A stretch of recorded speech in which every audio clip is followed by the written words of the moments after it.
Aujourd'hui, j'accueille un invité de marque, à savoir Michel Morin. Michel est le PDG de Carrefour Internet, qui est une entreprise de grand nom sur le web francophone, qui est basée au Canada. Michel est aussi le créateur d'un hébergeur que certains d'entre vous connaissent, à savoir Francité. Et Michel est aussi le créateur d'un système qui s'appelle Prometi, qui est justement un système de gestion, notamment des emails. Mais peut-être que tu nous en diras plus, Michel, parce que je crois que ça fait beaucoup plus que ça. J'ai eu le privilège donc de pouvoir accéder à l'expertise de Michel qui a déjà traité des bases de données de clients et de prospects qui dépassent le million. Est-ce que ce chiffre est exact, Michel?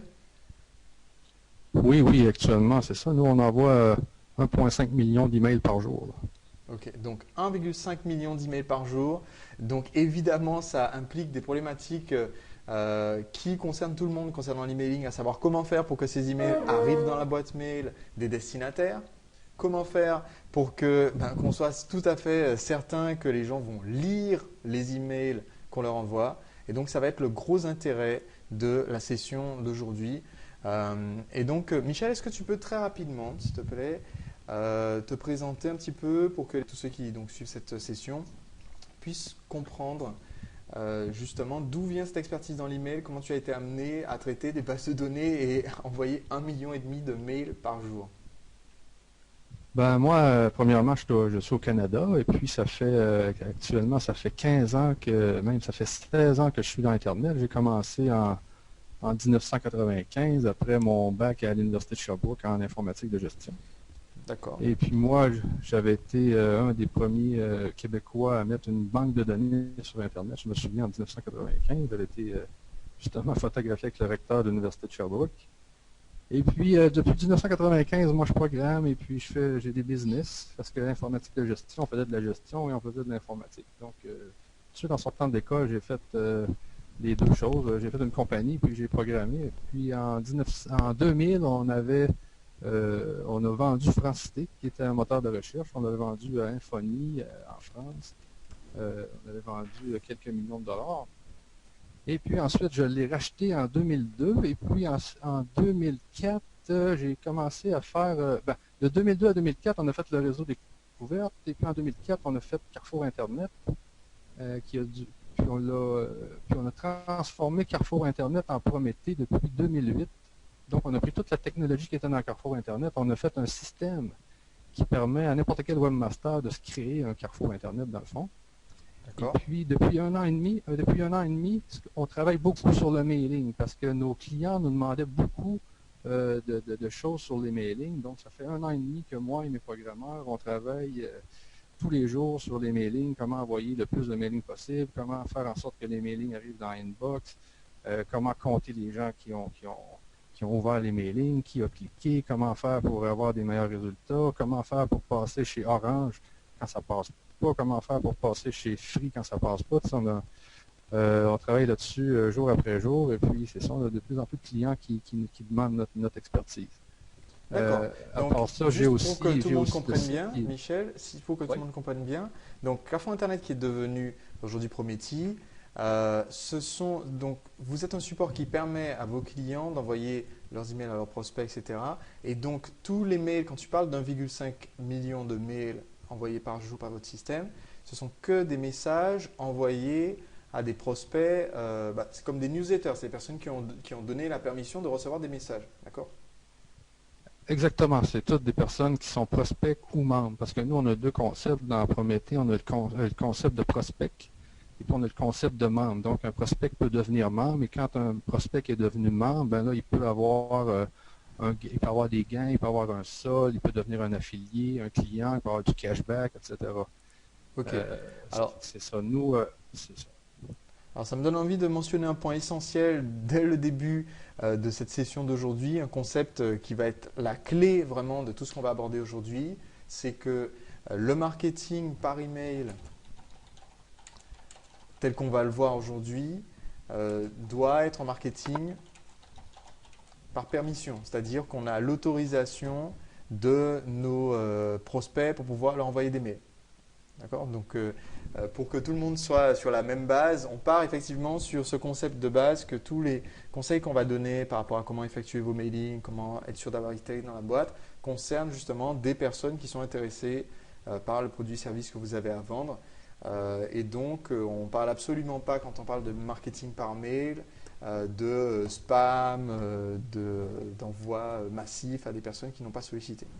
Voilà.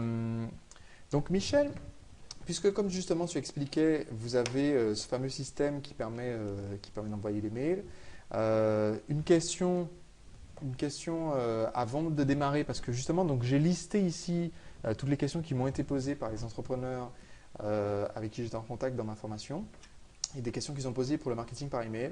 Mais tout d'abord, là on parle d'envoyer des newsletters. On parle d'envoyer par mail des informations ou des messages de vente et on va voir tous les aspects techniques dans un instant. Mais la première question, c'est quelle est pour toi la meilleure source pour trouver les prospects qui vont accepter de nous donner des mails. Avant qu'on rentre sur ce qu'on fait une fois qu'on a récupéré leur mail, quelles sont les sources principales que tu as vues ou que tes clients utilisent qui permettent de trouver des prospects qui vont avoir envie de saisir leur adresse mail?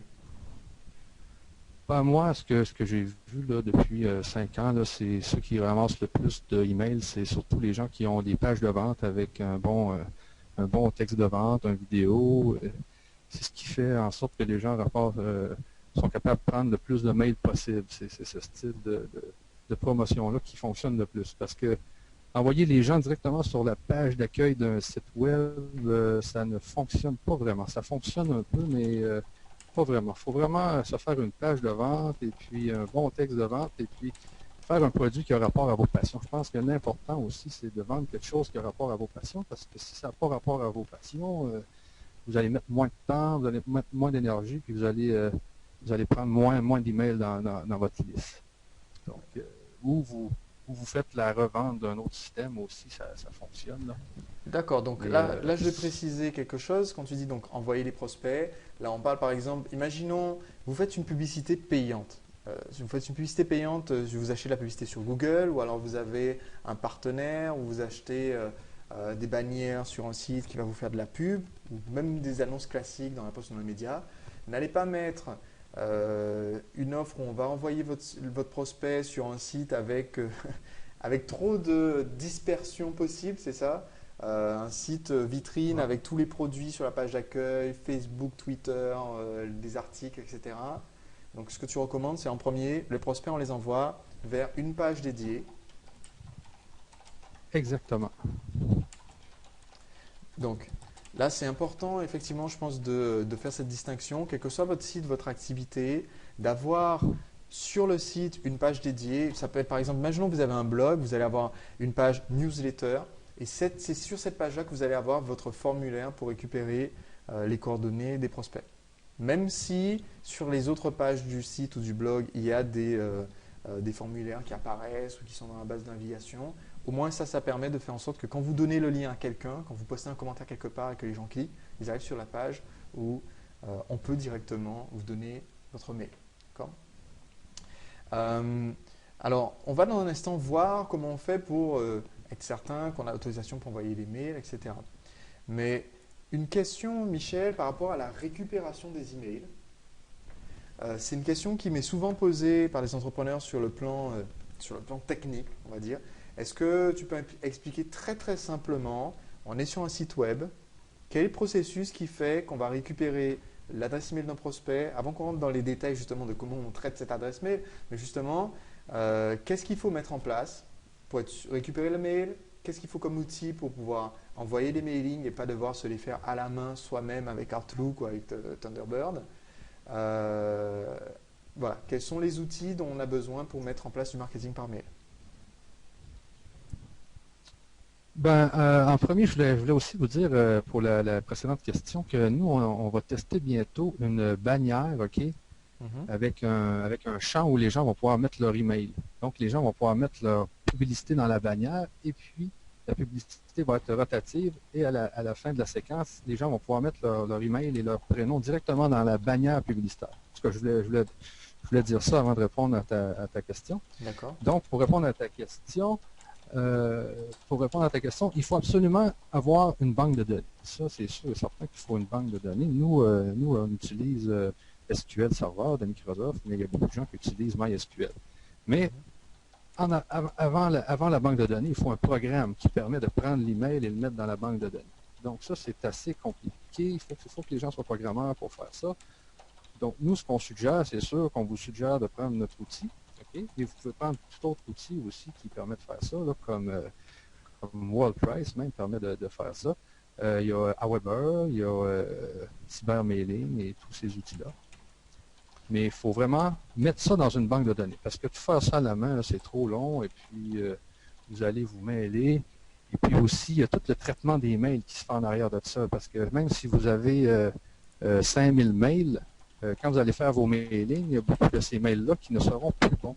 C'est ce qu'on appelle des bounces. Okay? Donc, il faut vraiment enlever ces emails-là de vos listes parce que si vous faites des envois avec trop de bounce dans vos listes, vous allez vous faire bloquer chez les fournisseurs. D'accord. Donc, le bounce, en banque de données. Le bounce, c'est quand on envoie un mail et qu'on reçoit une réponse disant que cette personne est aux abonnés absents. L'adresse mail n'existe plus, ou alors elle est surchargée, ou alors la personne a fermé son compte sur Hotmail, par exemple. C'est ça?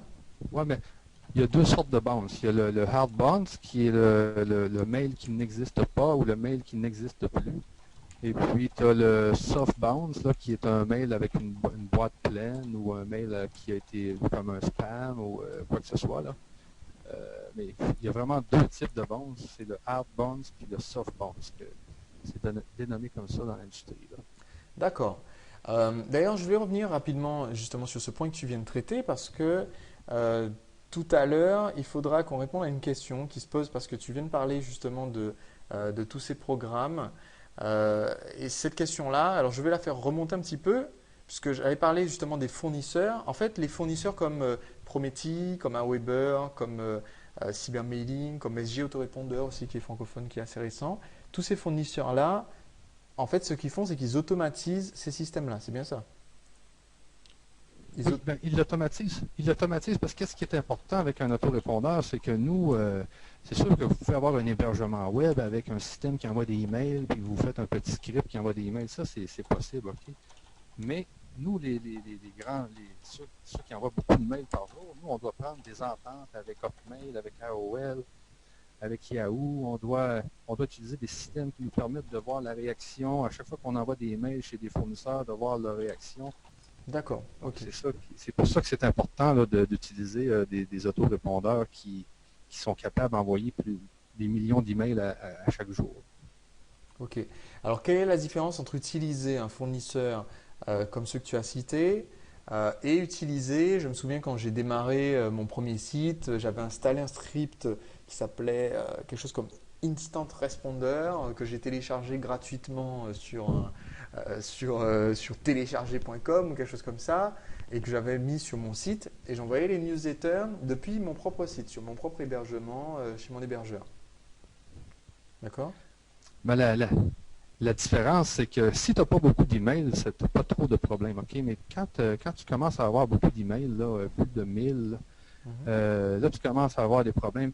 D'accord, donc j'explique très rapidement le gros souci. Donc, ton conseil, c'est clairement quand on est sur notre propre système de newsletter, et je l'ai vécu, quand j'avais mon script justement sur mon serveur, j'ai fait un lancement orchestré pour un programme de coaching, ça a fait grossir ma base, j'ai passé quelques milliers d'inscrits sur ma base sur mon site, et puis d'un seul coup, j'ai constaté que le taux d'ouverture des mails, parce que j'avais programmé un petit outil de tracking pour le taux d'ouverture, d'un seul coup, il a chuté du jour au lendemain.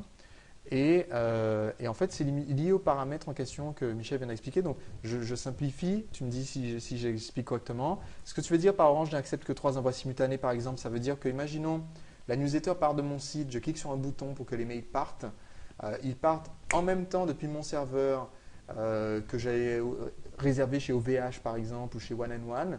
Orange ne connaît pas ce serveur en tant que vrai serveur de mail. Ce n'est pas un système de mailing que Orange connaît, comme Aweber, Prometheus, etc.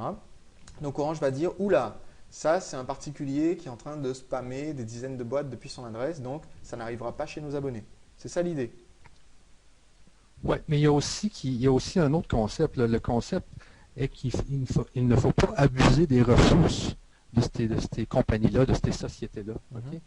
Parce que Orange, lui, il reçoit des millions de mails à l'heure. Tu sais.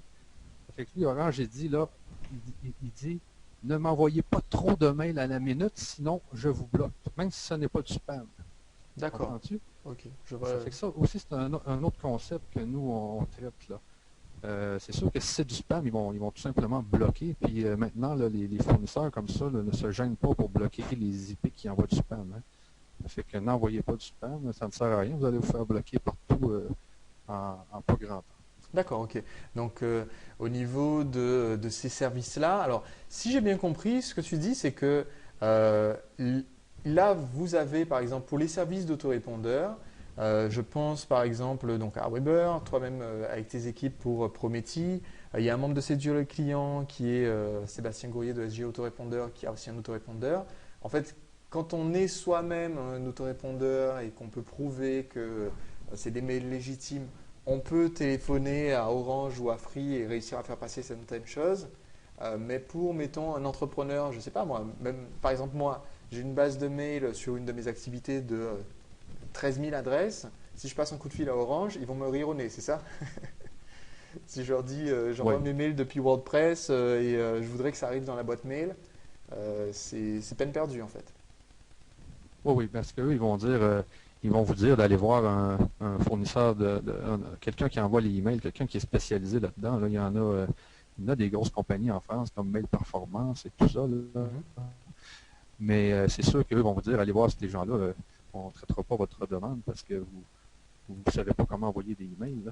Puis il y a aussi j'ai remarqué aussi, il y a même mes clients qui étaient chez OVH, et puis lui, il envoyait des emails à partir de son hébergement, puis juste avant lui, il y avait eu un hacker qui avait pris un hébergement sur la même adresse IP que lui.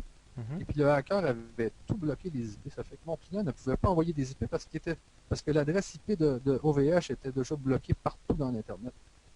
Ça fait qu'envoyer D'accord. des emails à partir des hébergements, c'est assez risqué. D'accord. Et en fait, on court aussi le risque d'envoyer sans le savoir depuis un serveur pollué. Oui, c'est ça. Puis si vous envoyez des mails sur un serveur qui est déjà pollué, ben les serveurs qui vont recevoir vos mails vont blacklister votre adresse URL, vont blacklister votre nom de domaine, et puis là, vous allez être fait. Ok.